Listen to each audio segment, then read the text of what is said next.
Donc ils se disent: «Il faut que j'épargne pour ma retraite». Et qu'est-ce qu'ils font? Ils achètent des assurances vie.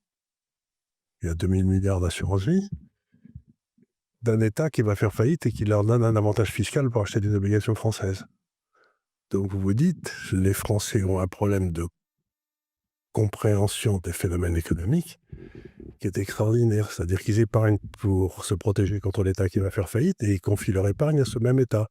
Ils peuvent acheter des actions aussi avec une assurance vie. Ils peuvent, mais en fait, quand vous regardez les chiffres, c'est 2 000 milliards en obligations, quoi. C'est via le fonds euro, vous voulez dire? Ouais. Ouais. C'est une histoire de fou, quoi. Ils atteignent un niveau d'imbécilité économique qui dépasse l'entendement. Si vous investissez en bourse, vous savez que suivre son patrimoine et ses performances peut être compliqué. Avec Finari, vous pouvez synchroniser plus de 20 000 banques et établissements partout dans le monde, que ce soit votre assurance vie, votre PEA, votre compte crypto, vous pouvez tout avoir automatiquement au même endroit. Notre plateforme sécurisée permet également de suivre votre performance, les dividendes que vous allez toucher et les revenus passifs que vous générez. On vous aide même à gérer votre budget et à gagner encore plus d'argent en débusquant les frais cachés que peuvent contenir votre patrimoine. Finari, c'est l'outil indispensable si vous voulez gérer votre patrimoine et assurer votre avenir financier. Afin que vous puissiez profiter de toutes les fonctionnalités, je vous offre 20% sur notre abonnement avec le code qui s'affiche à l'écran. Allez, on retourne au talk. C'est quoi le risque d'avoir une dette de 3200 milliards de dollars, de 3200 milliards d'euros? Parce que c'est un peu abstrait, mais c'est quoi fondamentalement le risque pour nous investisseurs? Écoutez, c'est un risque qui est très connu, mais je voudrais faire un petit point de détail au départ, là. C'est que la dette, c'est pas automatiquement mauvais. La dette est mauvaise si vous empruntez à 3 pour investir, je sais pas, dans des centrales nucléaires qui vous rapporteront du 6, c'est une bonne idée. Comme avec l'immobilier, on peut faire Comme, du levier. Non, parce que l'immobilier, faites attention, vous faites monter les prix, mais la quantité d'immobilier augmente pas. Donc les gens ne s'enrichissent pas, c'est un transfert de richesse. Vous voyez ce que je veux dire? Quand vous faites monter il y a toujours le même nombre de 350 m² à Paris. Bon, ils ont été multipliés par 10 depuis 30 ans, mais personne n'est plus riche. En fait, c'est une augmentation des prix qui fait que les jeunes ménages ne peuvent plus se loger.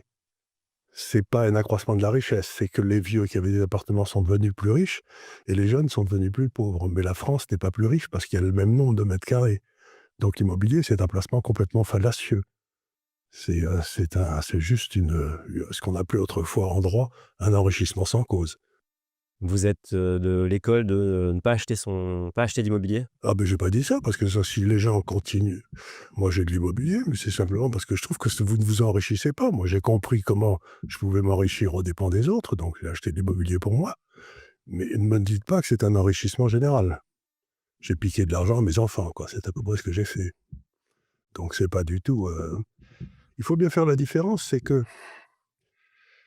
euh, le but d'une économie, c'est de créer plus de valeur.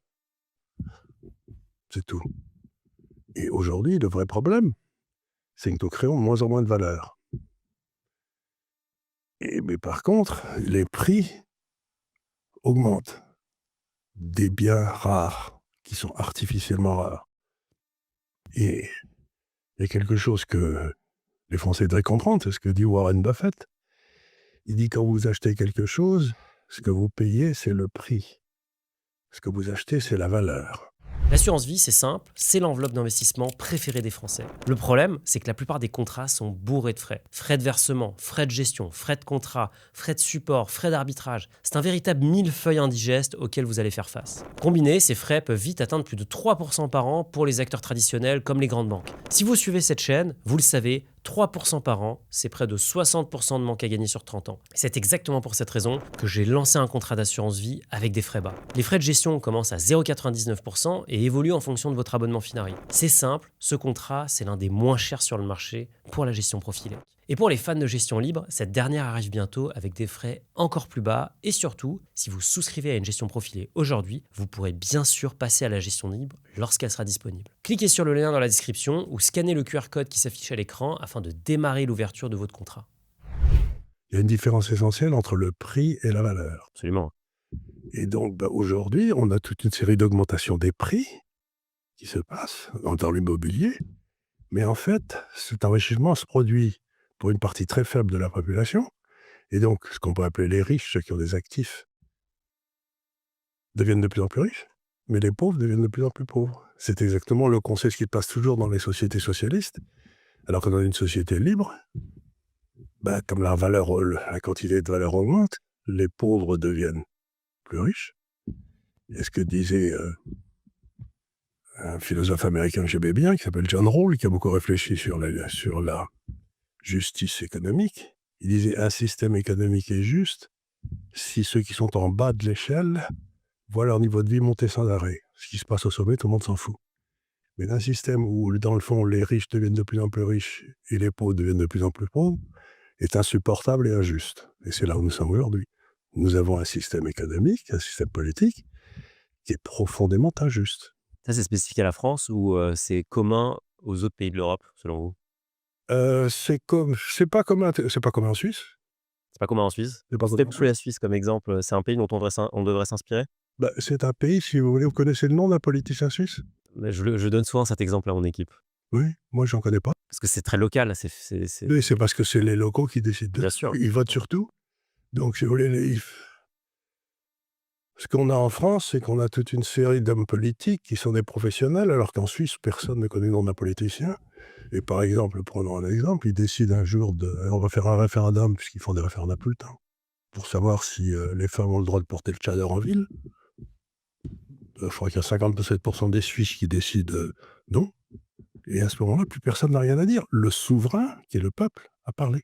Donc les juges n'ont rien à dire, les politiques n'ont rien à dire, le souverain a parlé. Donc, et le souverain, c'est celui qui doit prendre les décisions. Donc en France, on est parti d'une démocratie qui était représentative, parce qu'il fallait 15 jours pour aller de Toulouse à Paris, quoi. Donc on élisait un gars à Toulouse qui allait défendre les intérêts des Toulousains à Paris.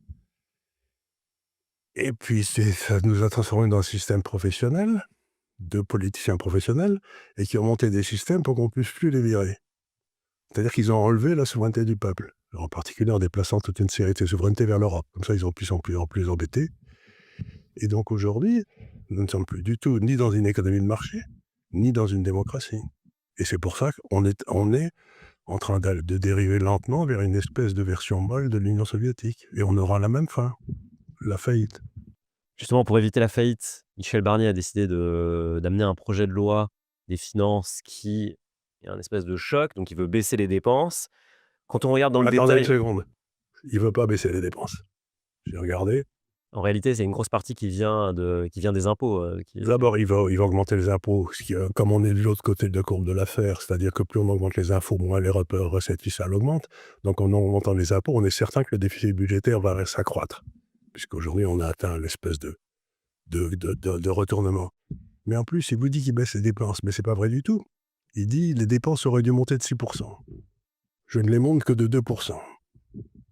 Et il appelle ça baisser les dépenses.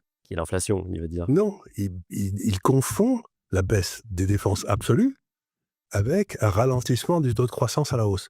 Donc, par exemple, aujourd'hui, la France va peut-être monter, si tout va bien, mais je comprends une seconde, puisqu'on rentre en récession, mais elle va peut-être son PIB va monter de 1,5%, si tout va bien. Et les dépenses étatiques vont monter de 2. C'est ça qu'il appelle baisser les dépenses. C'est-à-dire l'État va encore une fois voir son taux de croissance être plus fort que le taux de croissance de l'économie. Et c'est ça qu'il appelle une baisse des dépenses. La baisse du taux de croissance, passer de 6 soi-disant à 2, c'est ça qu'il appelle une baisse des dépenses. Mais c'est pas une baisse, c'est une hausse. Il se fout de nous. Il faudrait faire quoi pour relancer l'économie? Il faut baisser les impôts, il faut supprimer toutes les agences qui servent à rien. Lesquelles, par exemple? Vous avez, je crois, quelque chose comme 250 hautes autorités, grands conseils. Euh, le plan, par exemple, le service du plan, à quoi il sert? Vous pouvez m'expliquer à quoi sert le service du plan aujourd'hui? Donc vous avez à peu près 100 milliards d'après les calculs de, vous savez, Molinier, là, qui est bien, à peu près 100 milliards de doublons administratifs.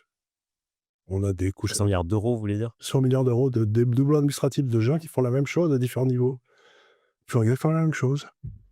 Donc si vous voulez, par exemple, dans le service des eaux, vous êtes du côté d'Avignon, vous avez une maison, eh bien vous demandez des permissions à la commune, au département, à la région, à la communauté de communes. vous pouvez penser qu'il pourrait y avoir qu'un gars qui s'occupe des zones, pourquoi il y en a 4? Donc il faut réduire la taille de l'État et des collectivités. Il faut faire ce qu'a fait Milei. Il a supprimé, je crois qu'il y avait 18 ministères, il en reste 9. Et il a tout coupé, quand même. Et tout le monde me disait, il faut faire ce qu'a fait Madame Thatcher.